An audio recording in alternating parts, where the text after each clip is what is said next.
Good morning, everybody. Honorable Justice Pradeep Nandrajog, Chief Justice of Mumbai High Court, Honorable Justice Sri Krishna, Honorable Justice V.R. Gawai, Honorable Justice J. Bharati, members of NCLT, Mr. Malhotra, the former Law Secretary, and Mr. Bharadwaj, and other members of the NCLT, executive members of the Supreme Court Bar Association, Mr. Vikrant Yadav, Secretary, Supreme Court Bar Association, and Mr. Parekh, Senior Advocate, Elderly Leader of the Bar of Supreme Court, Mr. Bhim Singh, Senior Advocate, Mr. Viswanathan, former Law Secretary, Mr. Janak Das, Senior Counsel from Mumbai, and other office bearers of the Supreme Court Bar Association, and Mr. Pradeep Rai, Senior Executive Member, Mr. Srimati Rajashree Roy, who is the Senior Generalist and Managing Editor of India Legal and architect of this enclave. Ladies and gentlemen, law students, welcome to everyone. In fact, when the India legal team approached me to participate in which they are going to conduct a workshop sometime in July at Hyderabad on legal access to legal system, etc. I suggested them, instead of conducting workshops on routine topics, why don't you make an attempt to take a current legislation which is affecting the life of the people and economy of the country. So, after deliberations with their colleagues, they thought IBC code is a very important piece of legislation, so they want to have a workshop. In fact, they wanted Delhi. But I suggested Bombay is the best place. You all know the reason, not that I am fond of Bombay. The Bombay has its own importance in the country. It's the financial capital of the country.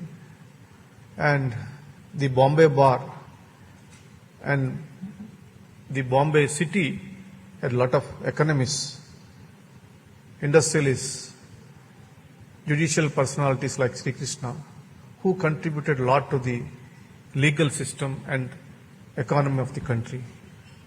This is the right place where you can conduct a conference. So one can expect that the participation of the crowd is from these sections from Bombay. I think some of them at least are representing in this session and subsequently take the other two sessions.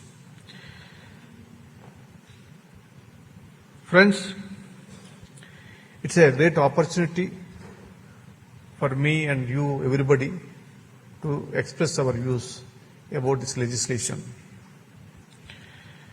Before starting my speech, I want to, of course, I am in the same thought process and the idea is also mine. Of course, it's long back, Lord Maxwell quoted and said that insolvency is not a very thrilling or amusing subject. But at the same time, Edward Jenks, a noted English jurist, said, uninteresting as it may be, it is nevertheless a very important subject area. That is the reason, even though it's a very dry subject, where you don't feel the thrill or participating effectively, but it has a lot of impact. That's why we have to discuss and express our views and make suggestions for improvement of this law.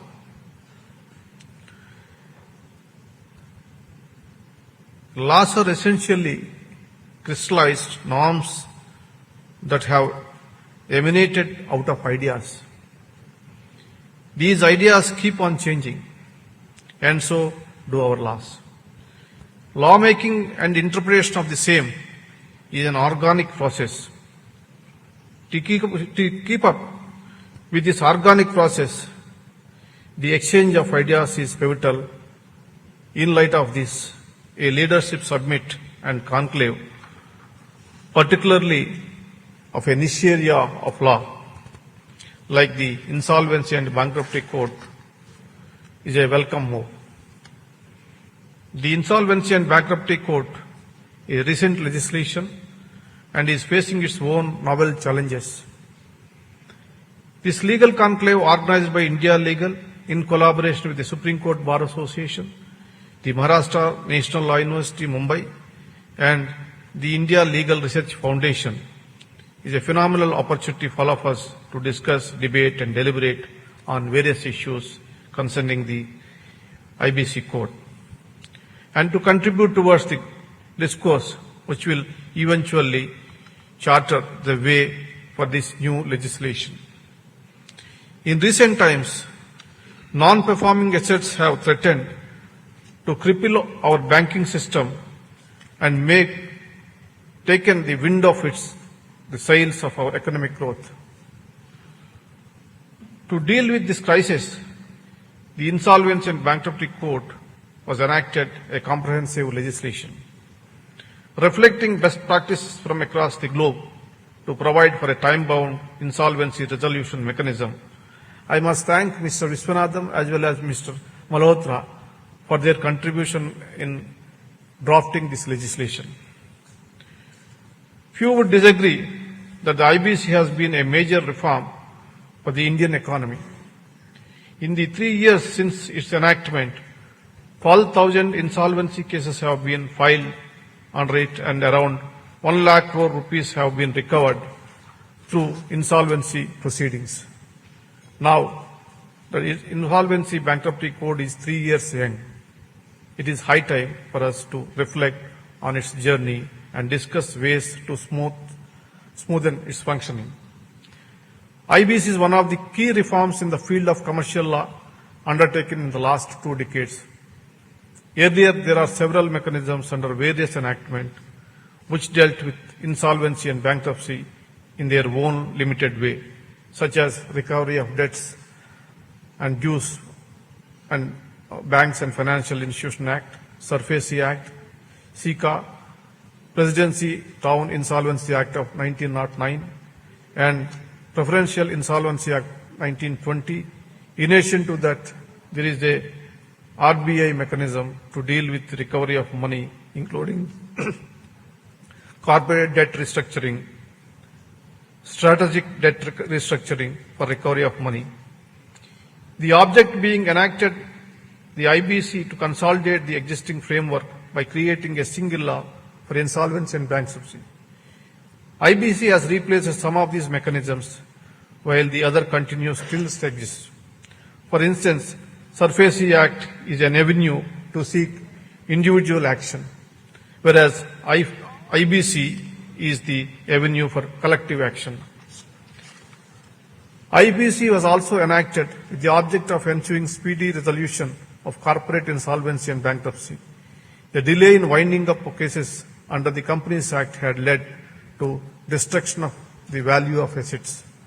The doctrine of separate corporate identity and limited liability as pronounced in Salman versus Salman by House of Lords as long back 1897 had prevented the creditors from taking any decisive steps in the recognition of corporate entities which were controlled only by the directors, promoters, and equity shareholders. That debt-creditor relationship in the earlier regime was sought in favor of the debtor. This made our country unpopular to investors, except with respect to a few companies which had a probability of failure close to nil. This power of imbalance was noted by the Bankruptcy Law Reforms Committee in its report of November 2015 and makes suggestions for redressal that area. Earlier position was therefore much like what was jokingly suggested by Blake Odes.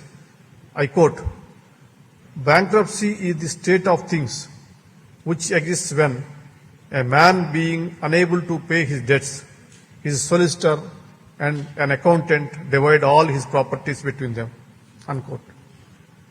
It was to do away with this that the IBC was enacted.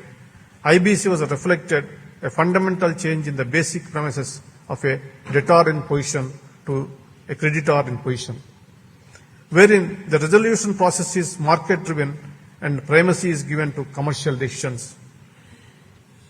Thus, IBC has brought about a monumental shift in the resolution process of a corporate debtor by putting the creditor in control of the company and existing board credit controlling of the companies to corporate professionals. IBC brings about a central change in the way distressed companies were managed, turning the entire process upside down.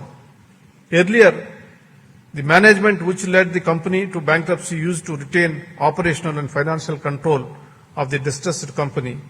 As a company judge, I witnessed how the management of the distressed company by its promoter often lead to significant destruction of its assets.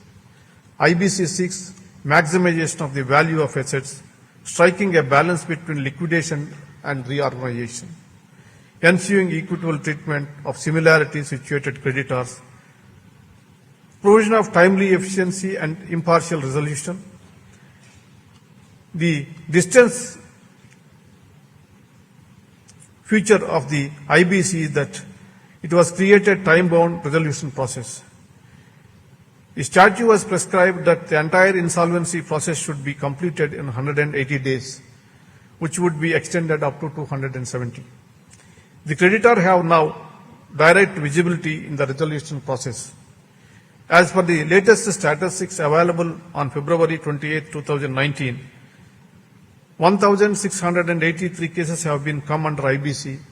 Out of these 1,683, 351 has resulted in liquidation, 88 has been resolved, and 1,019 are undergoing corporate resolution insolvency process. Overall, in 47% of the cases where the insolvency proceedings have been concluded, the distressed business continued to operate as a going concern. The total realizable amount till February 2019 was 68,766 crores.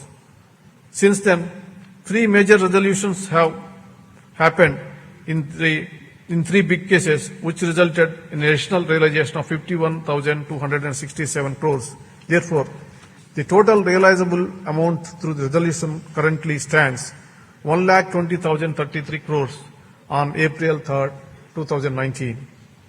This data clearly shows the growing influence of the IBC in the Indian insolvency landscape as compared to the previous legal framework of recovery through various mechanisms like DRT and others. I understand that it has also affected the behavior of promoters who are eager to pay off loans to avoid a case of being referred to the IBC. The Supreme Court in the matter of Swiss ribbons uphold the constitutional validity of the IBC in its entirety.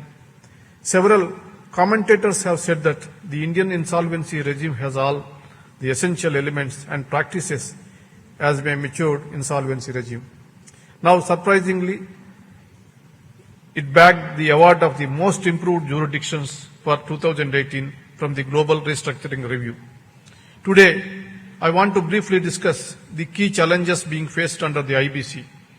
As a company judge for several years in Andhra Pradesh High Court and having heard company matters in the Supreme Court, I have been able to witness several challenges faced by various stakeholders in cases of companies in distress. After the IBC came into effect, I was involved in the recruitment of members of the NCLAT, which now hears under the IBC. While I don't want to express any opinion on any issue under the IBC, I want to spell out key challenges which have been raised by several stakeholders under the IBC, and after hearing the lawyers, corporate personalities, and other economists, I have culled out some of the important areas where today's conference can deliberate on this. One of the important thing which I feel is the impact on the other sections of the society after this legislation. It has been over 3 years since the IBC has been enacted. Several companies have gone through corporate resolution and several other companies are in the pipeline and are undergoing resolution. Till now, the focus has only on recovery of creditors. However, the success of IBC cannot be measured only on this yardstick. We would also examine how the IBC has impacted the middle class, employees, consumers and other stakeholders, and if there has been any improvement with reference to the previous regime. Such studies will enable us to realize the challenges raised by the IBC. This will enable us to modulate the law to serve the interests of the society. I would therefore urge the Insolvency and Bankruptcy Board of India and other research bodies to conduct such impact studies. Second issue is the efficiency of adjudicating process. The strength of IBC lies in the efficiency of the adjudicatory mechanism. The IBC provides for benches of NCLT with an appellate tribunal at the top as a mechanism for resolving disputes between corporate debtors, financial creditors, and the operational creditors and other stakeholders. The success of IBC is having a strong adjudicatory mechanism. Only a well-equipped NCLT can resolve the cases within the stipulated time. Presently, we have 15 NCLT benches with one NCLAT bench. There have been several challenges in coping up with the huge number of cases that have been referred. Currently, I don't know how many the vacancies across the country. For instance, in Mumbai, the number of judges are only 5. It is very difficult to resolve the case as prescribed by the time limit of 180 days. And one more important factor which I want to tell with my experience is, I was involved now as chairman, earlier as a member of this appointment committee of NCLT members. And Mr. Malhotra also participated in the first generation when we appointed first generation of these NCLT members. There are very few people who had exposure to the commercial law are appearing or interested to work in the NCLT. An NCLT member supervising the resolution process is required to not just have knowledge of commercial laws, but must also have a grasp of overall allied subjects like accounting and management. However, when we interviewed the candidates for NCLT, it was extremely difficult to attract candidates for the interviews, let alone those with the above mentioned qualification. Why I am saying is, in fact, I had a lot of expectations on Mumbai bar. So we came to Mumbai to interview the candidates. Unfortunately, not any talented lawyer or a chartered accountant or a company secretary appeared before us. The qualification is such in the legislation, 30 years experience in any field. It is a serious matter. One man came, obviously not well dressed, in the sense he is carrying a jute bag. We surprised why this man came to the interview. Justice Gogoi is the president of the selection board, myself, Mehtra, and corporate affairs secretary is there. We asked, are you serious and are you came for this interview? He said, yes. What is your qualification? I am qualified, that is the answer. I said that, I asked him, what are you doing? I am running a kirana shop in Indore. Kirana shop, you are running a kirana shop in Indore, how you are qualified? Sir, I enrolled 30 years back a lawyer. Even though I am not in active practice, I had experience in running a kirana shop. My experience can be considered a qualification for appointment. This is the answer he has given. In Calcutta, One gentleman came with full khadi and gold chains, etc., etc. We thought he's a politician. So he also appeared. We surprised, and I have not put any question to him. Justice Gogoi was also disappointed after seeing him. So we asked the Corporate Affairs Secretary to put some questions. He asked, how is Mamta Didi? He said, fine. Then next question is, how is your real estate business? Fine, sir, it is recovering and all that. The third question is, when is the elections in your state? He said, after a few months. Okay, you can go. This is the only interview. I surprised after that man left the room. I asked the Corporate Affairs Secretary, why you are asked these questions? Sir, he is a pakka politician, a real estate man. That's why I suggested him, better you must contest in elections, not here. So these are the crowd. Sorry to say, this is the reality. And such type of people also appeared in the interviews. And the main reason, according to me, is I suggested, I don't know how much seriousness the government will take up. There is a lacuna in the service conditions of the members. Which lawyer or which chartered accountant, which company secretary who had 30 years experience in their life will come for 5 years tenure as a member? Very uncertain. And what is that you are paying? 1,20,000, Mr. Manaka? Salary? Around 1 lakh odd. No serious professional will come for 1 lakh rupees for 5 years tenure. What happens after 5 years?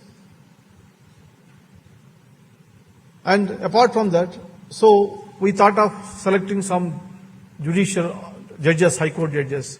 Not even many are interested, even some of them are interested. By that time they applied, it crossed almost 60 to 63 years.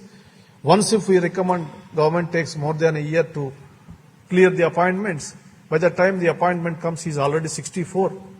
For 1 year, is it worth for accepting this job, transferring from a person in Delhi to Cochin or Allahabad or somewhere else? And these are all the very important and serious issues which the government has to look into and to strengthen the process of selection and service conditions of the members. Then only we can attract talented people. My suggestion is it is always better to have a service like ITAT. We have seen ITAT, I think almost more than 60 years. 42 onwards. Income Tax Appellate Tribunal. A systematic system is there and the service conditions are perfect. The procedure is perfect and the tenure is ensured up to 62 years. So definitely you can, people will try to come. It is equivalent to a high court job and it is a respectable job. So these are the important issues which this conclave, this legal leadership conclave also can suggest on these issues. Third thing is about the time-bound process. The distinctive feature of the IBC is that it has created a time-bound resolution process. The statute has prescribed that the entire insolvency process should be completed in 180 days and can be extended another 90 days. However, a lot of cases have not been completed within the stipulated time of 270 days for various reasons. Courts has occasionally created exceptions for the statutory requirement. We should discuss the desirability of creating these exceptions and how narrowly we can define and monitor to them. At the same time, it must be noted that the longer it takes for a resolution, the higher will be the enhanced chance of deterioration of the assets. Next is the role of the operational creditors. One of the other major challenges is that the IBC gives more preference to the claims of financial creditors as opposed to the claims of operational creditors. While the resolution professional appointed to oversee the process is under an obligation to protect the interest of all stakeholders, The Committee of Creditors, which takes all decisions relating to the resolution process, comprises only of the financial creditors. Additionally, in the event of failure of this resolution process, the operational creditors' claims are satisfied only after the claims of the financial creditors. This might be an issue when operational creditors are small enterprises who may not have the same resources and power as financial creditors. And the other issue is about the training of the resolution professionals. Under the IBC, different companies from across the spectrum, like infrastructure companies, telecom companies, etc., are likely to face insolvency. Given this wide array of companies, it is critical for the resolution professionals to be adequately trained to be able to manage these companies. Poor management during the resolution period will lead to deterioration in the value of the assets and worsen the financial health of the corporate debtor further. Unless well-trained IRPs are appointed, the companies are undergoing reorganization will undergo even more stress. Next point is allowing bidders to enhance their bids.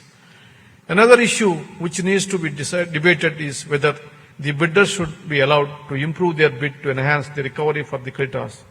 This has been a contentious issue, allowing the bidders to enhance the bid to enable higher value for the creditors.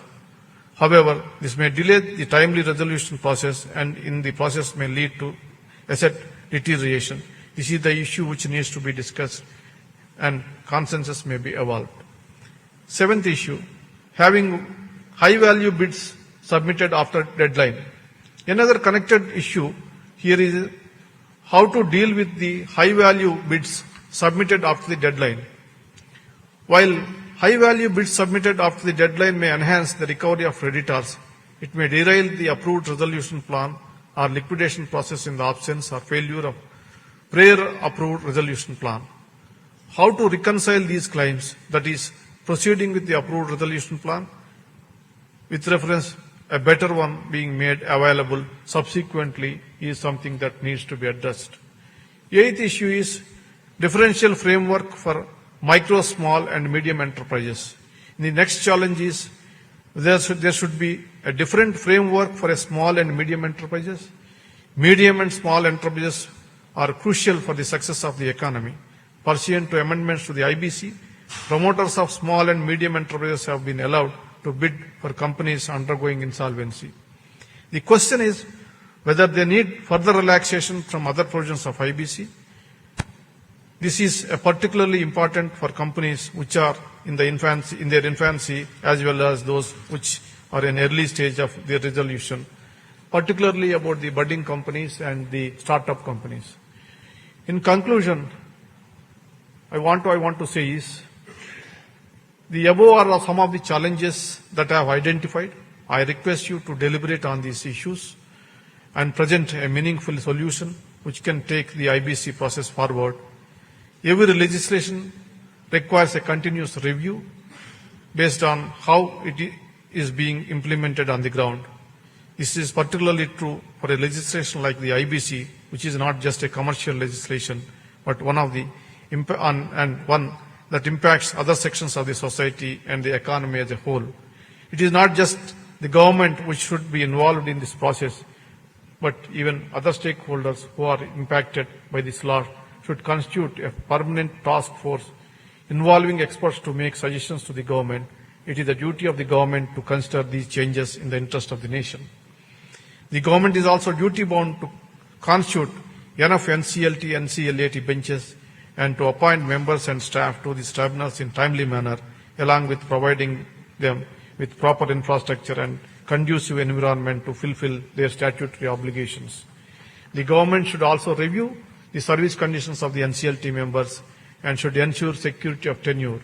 The terms of service should create a sufficient incentive for competent people to take up this assignment. Additionally, the government should consider making a national service for appointment of NCLT members along the lines of ITAT members. Further, it is the duty of the bar to educate lawyers and the bench about these laws. Conferences like this are necessary to deliberate upon these key issues I wish you success on this front. Finally, I thought I could conclude my speech in a lighter vein with a quote from Oscar Wilde. I quote, "One must have some sort of occupation nowadays. If I had not my debts, I should not have anything to think about," unquote.